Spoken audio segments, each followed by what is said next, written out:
Okay.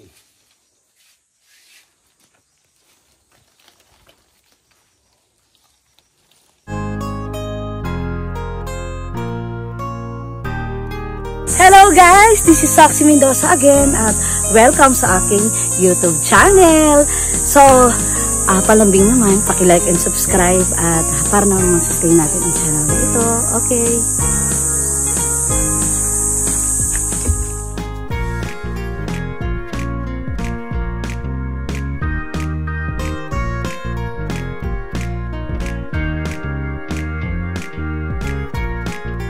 Hello guys, it's Soxy Mendoza again. Here we are. Ang tagal na natin na hindi nakapunta dito sa farm at ating ika-capture ngayon ang mga updates sa ating halaman, kung ano ba ang bumubunga at ano ba ang nangyayari pagkatapos natin na makapagbenta ng 200 cuttings ng vanilla.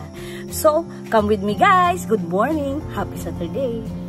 Moving backward tayo guys, ito ay kinuhanan natin nung nangunguha si na Mang Dario at Mang Amboy ng 200 pieces ng cutting sapagkat may bumili sa atin ng 200 pieces. At natuwa rin naman tayo at binahagi natin ang mga cuttings ng Vanilla Tahitensis.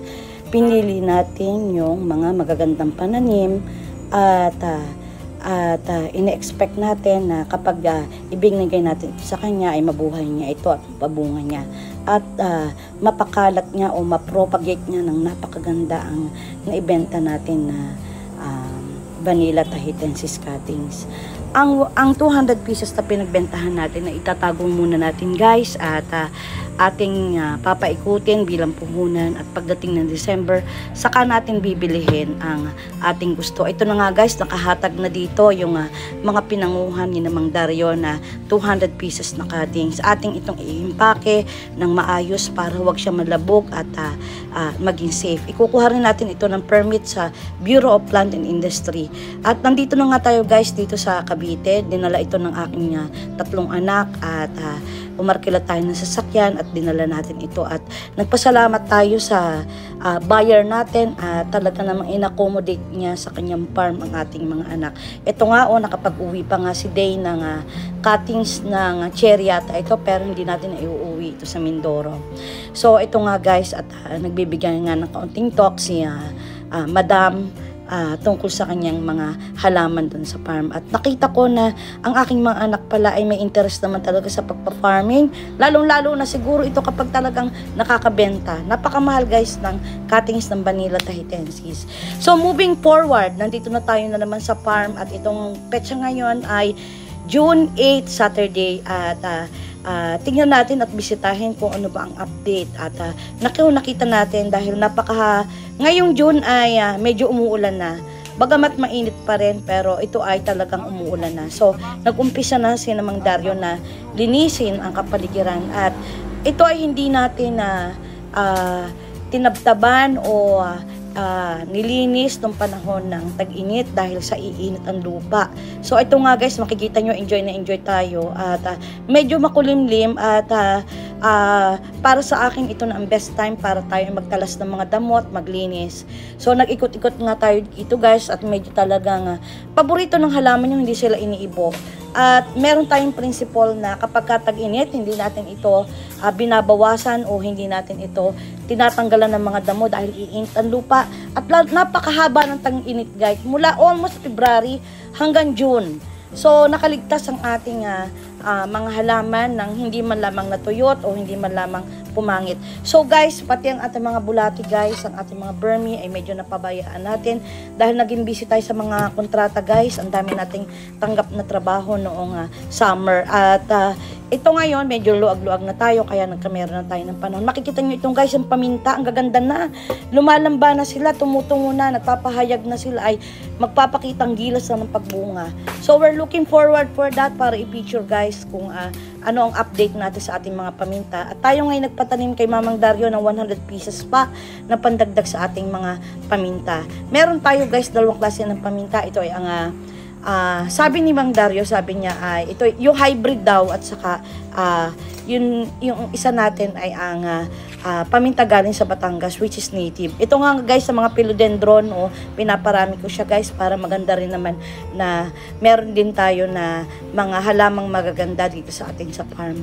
So pinungos ko nga itong Rojo Congo, kasi ito ay Rojo Congo guys, at mapapadami mo siya sa pamamagitan ng pagkakat o top cuttings. Ito makikita nyo nga, ipakikita ko sa inyo na medyo nakalbo nga itong Rojo Congo natin guys, at inalagay muna natin siya sa paso para maalagaan natin, at pag napatubo na natin ang mga, ayan guys, ito bird's nest.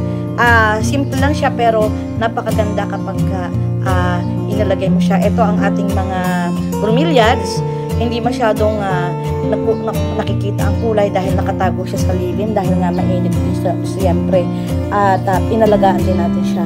Gaganda ito ngayon tag-ulan guys, at bibigyan ko yan from time to time, bibigyan ko kayo ng update. Ito nga guys ang bunga ng mga vanilla natin. Yung iba guys ay naluklot sa sobrang init guys, at saka parang nagtampo din siguro dahil nakulangan natin ng pag-aalaga, lalo ng tubig. So makikita nyo guys, ito ang gaganda na ng mga bunga, ang hahaba na. So mag-iintay tayo, ito pinollinate natin ng March. So by January or December, hinog na yan, at meron na tayong tuyong vanilla. So guys, ito ang lusog-lusog niya, makikita nyo. Dalawa nang bumubunga ng ating dalawang klase ng ating vanilla na bumubunga. May bunga na rin ang ating vanilla planifolia.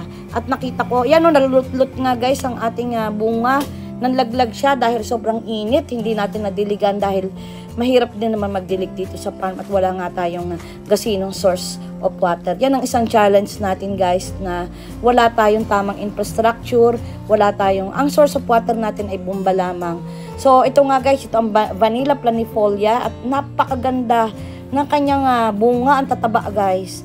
Talagang guys, at maipagmamalaki ko ito na ito ay galing sa Papua New Guinea na naparami natin. So para din sa mga taong gustong bumili, nagbibenta tayo ng vanilla tahitensis na cuttings, pero minimum of 100 cuttings per order. So isi-ship natin yan, at aalagaan natin ang pag-ship niyan, kaya huwag kayong matakot na hindi makakarating sa inyo ng maayos yan. Kung kailangan nating itawid dagat yan at personal namin kayong puntahan, ay ating gagawin yan guys. Makikita nyo size of a pentel pen na ang ating vanilla planifolia. Ang tataba niyan, medyo pangit lang dito sa video, pero ang tataba niya guys, almost size of a pentel pen na. And next year, abangan natin ang vanilla planifolia na bumubunga na, makikita natin. Ito nga guys, makikita nyo, nakaupo na ako, medyo napagod na tayo sa pag-iikot. Puro nung shear lang ang ginagamit natin. Sa susunod guys, ay bibili tayo ng